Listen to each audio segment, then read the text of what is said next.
Baik, Assalamualaikum warahmatullahi wabarakatuh. Teman-teman semua, terima kasih sudah berpartisipasi di mata kuliah kita pemrograman game.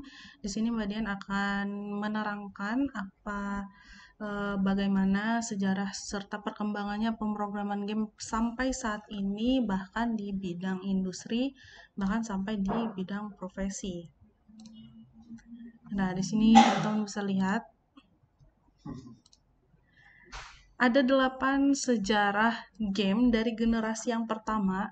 Jadi kalau di generasi yang pertama ini teman-teman bisa lihat gambarnya seperti ini. Ini berawal dari Nolan Bushnell dan Ted Dabney yang memutuskan untuk bekerja sama dan membuat sebuah perusahaan bernama Atari pada tahun 1972. Kemudian mereka tuh setelah melihat demonstrasi dari Magna Fox dari Odyssey, Nolan Bushnell ini meminta karyawan yang baru ia rekrut, Alan Alcorn, untuk membuat versi game tenis meja sebagai proyek latihan agar ia itu merasa familiar dengan desain video game. Nah, kemudian versi yang dirancangkan oleh Alan Alcorn ini ternyata begitu seru dimainkan. Jadi akhirnya si Atari ini merilis game ini dengan game Pong yang dijual sangat terbatas pada tahun 1972. Kemudian permainan ini cukup laris di pasaran pada saat itu, sekitar sampai tahun 1973.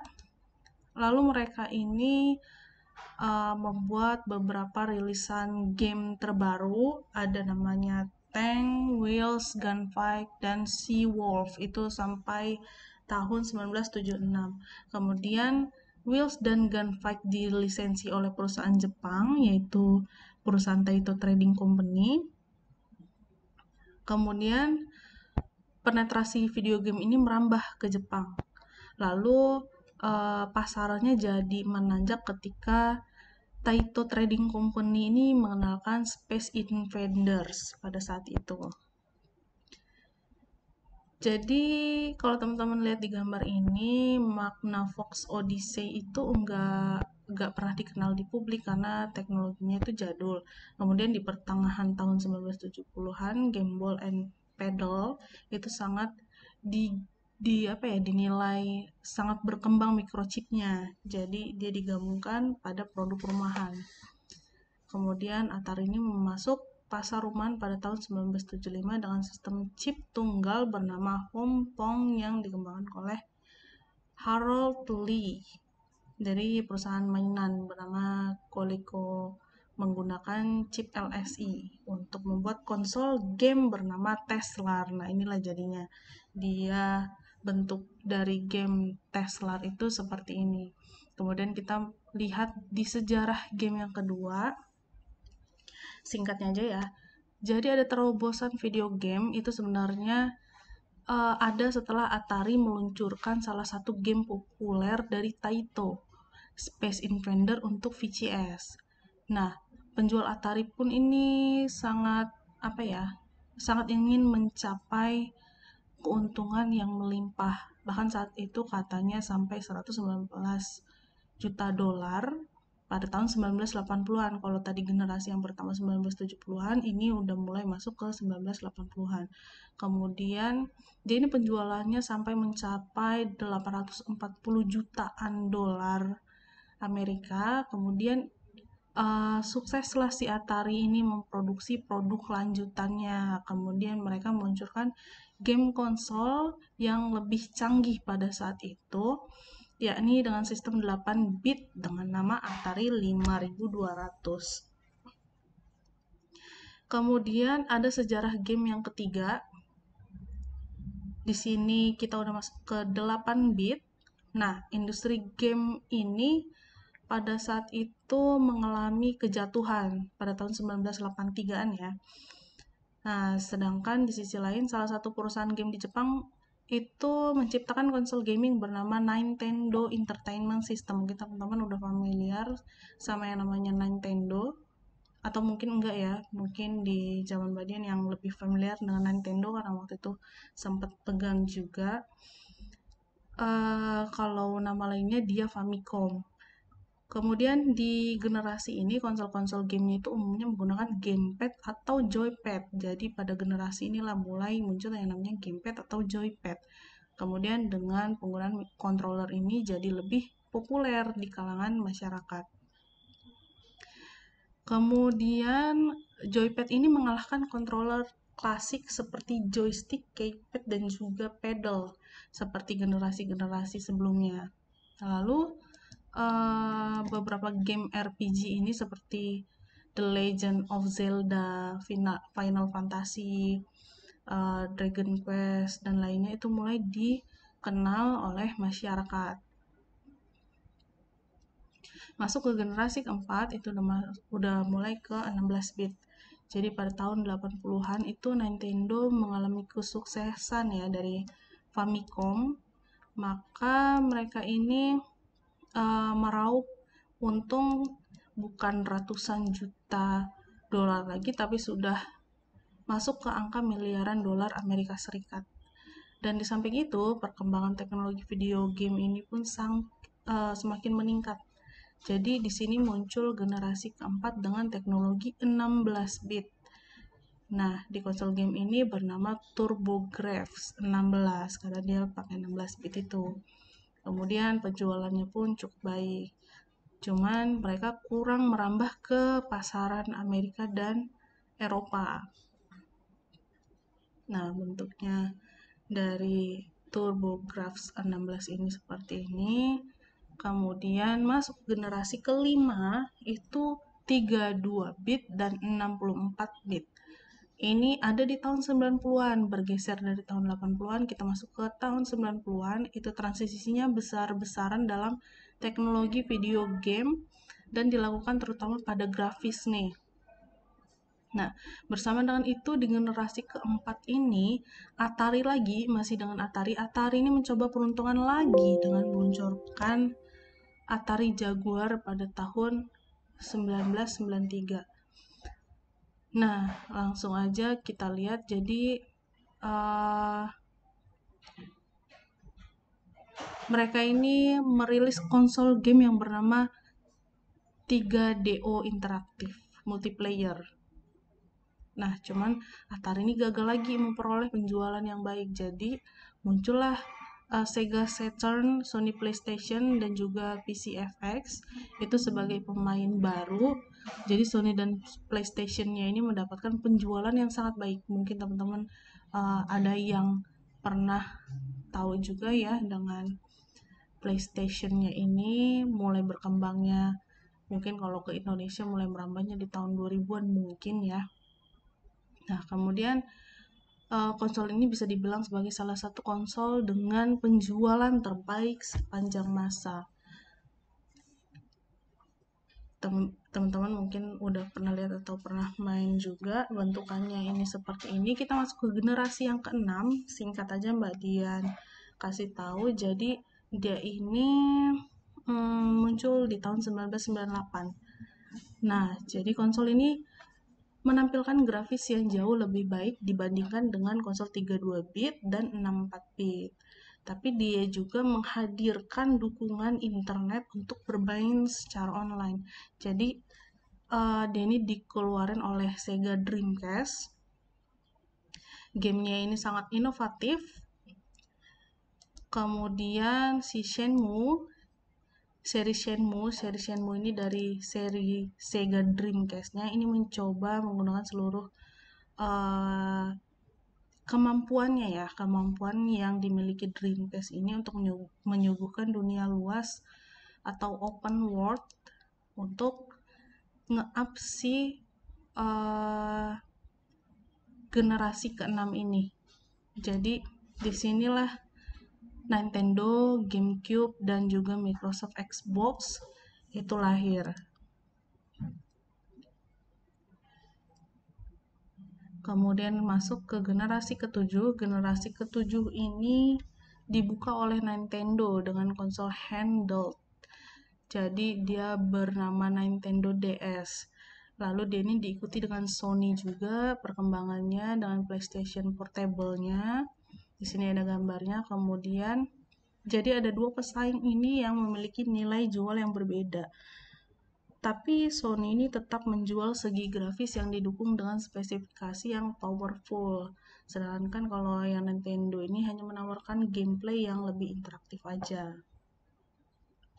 Lalu di tahun 2005 inilah Microsoft merilis Xbox 360 dan Sony mengikuti dengan merilis PlayStation 3 setahun setelahnya. Ini pada tahun 2005 ya. Jadi keduanya menawarkan kualitas visual HD dan perlu dukungan dari TV HD LCD juga. Nah, pada generasi ini juga lahirlah sebuah teknologi lempengan bernama Blu-ray yang kapasitasnya tentu lebih besar.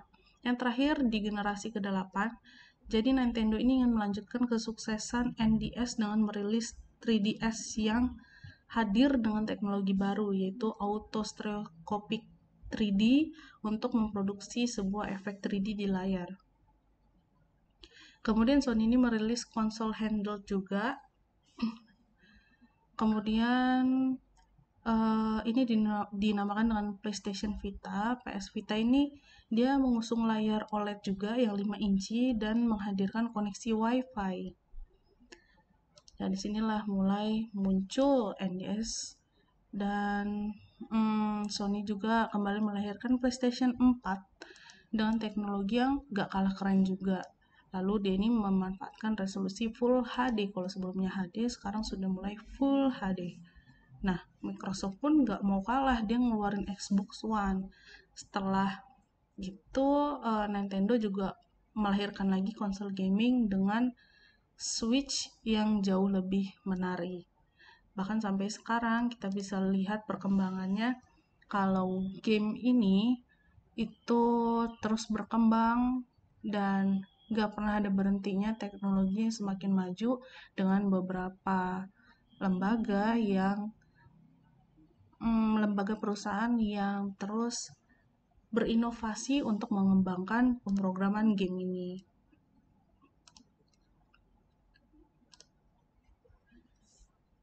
Nah,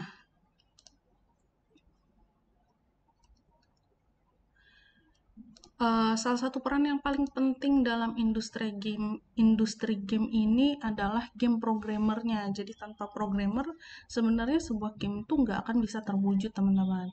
Jadi di sini bisa dilihat sama teman-teman, jika video game artis artinya orang yang ngebuat game itu dia telah membuat karakter dan animasinya, maka seorang programmer memastikan bahwa karakter dapat dimainkan dan dapat dikontrol dengan baik. Jadi si game artis ini juga harus memiliki logika pemrograman yang baik dan kemampuan coding untuk menjadi seorang programmer. Kemudian di sini teman-teman bisa lihat ya, ada beberapa spesialisasinya. Jadi game programmer ini merupakan bagian dari pengembangan game sebenarnya. Jadi pengembangan dari perangkat lunak video game. Pemrograman game ini membutuhkan keterampilan substansial dalam rekayasa perangkat lunak dan pemrograman komputer dalam bahasa tertentu, serta spesialisasi dalam satu atau lebih bidang yang termasuk simulasi, grafik komputer, kecerdasan buatan, fisika, pemrograman audio, dan input. Kalau untuk game online atau multi pemainnya yang masif atau biasa disebut dengan MMOG itu perlu pengetahuan tentang area tambahan seperti pemrograman jaringan dan pemrograman database. Meskipun sering digunakan oleh programmer game profesional, tapi mungkin beberapa orang itu memprogram game sesuai dengan hobinya aja ya. Baik, kita langsung lihat aja. Nah, berikut ini ada beberapa profesi di industri game. Yang pertama itu ada game developer sendiri. Jadi game developer ini orang yang bertugas untuk merancang pemrograman dari suatu permainan itu. Jadi dengan kata lain, game developer ini seorang software developer yang menghasilkan produk akhir sebuah program game. Kalau dia ini biasanya bekerja di studio game. Kemudian dia membangun karir di industri ini. Kemudian dia akan memproses di balik layar pembuatan sebuah game dan bagaimana proses menyajikan suatu game dari sisi pemasaran maupun partnership-nya. Kemudian yang kedua, teman-teman bisa lihat ada game designer. Game designernya orang yang bertugas untuk memikirkan alur ceritanya. Selain memikirkan alur cerita, dia juga harus membuat format, konsep, dan interaksi, item, peraturan, tema, sampai ke tingkat kesulitan dari sebuah game yang akan dibuat. Nah, seorang game designer ini perlu kemampuan berpikir yang kritis, karena dia harus menempatkan diri sebagai seorang pemain game untuk mengambil keputusan ketika berada di dalam game. Kemudian yang ketiga ada technopreneur. Technopreneur ini apa sih? Technopreneur ini adalah orang yang memiliki semangat wirausaha yang tinggi dalam bidang teknologi. Kalau di industri game, itu teman-teman bisa coba mulai karir mengumpulkan portofolio dan membuat agensi game untuk perusahaan-perusahaan yang ingin membuat game sebagai kanal pemasaran produk. Jadi, kita perlu cukup modal, kemudian bukan nggak mungkin juga kita membuka studio game untuk startup kita sendiri. Kemudian yang keempat, bisa sebagai profesi pengajar. Kalau di profesi ini, sebenarnya teman-teman cukup tertarik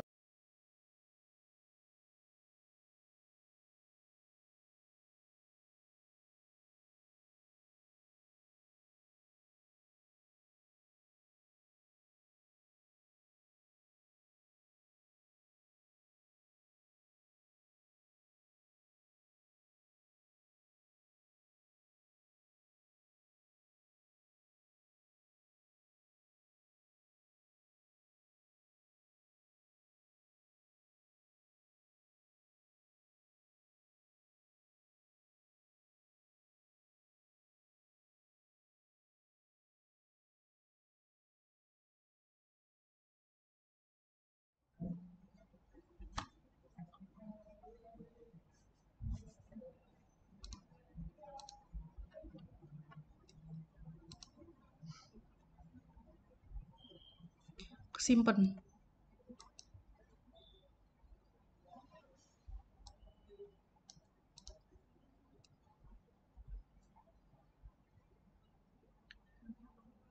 Cek. Oke, saya lanjut. Kalau sebagai pengajar ini, teman-teman cukup tertarik aja dulu untuk mendidik orang-orang yang ingin berkarya di industri game ini. Jadi kalau misalnya teman-teman mau menjadi pengajar di bidang ini, lebih baik sudah memiliki pengalaman dulu di bekerja di industri game ini. Pengalamannya bisa pengalaman kerja. Kemudian yang terakhir sebagai YouTuber. Mungkin teman-teman bisa lihat ya di channel YouTube beberapa orang yang bisa nge-influence orang-orang lain untuk bermain game juga gitu, di gamenya game apa gitu.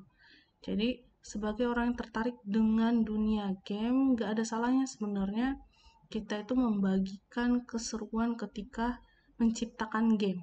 Bermain juga bisa kita share, kemudian kita juga bisa mengikuti kompetisi melalui akun YouTube. Jadi dengan konten-konten yang menarik ini, teman-teman sebenarnya bisa mendapatkan penghasilan tambahan.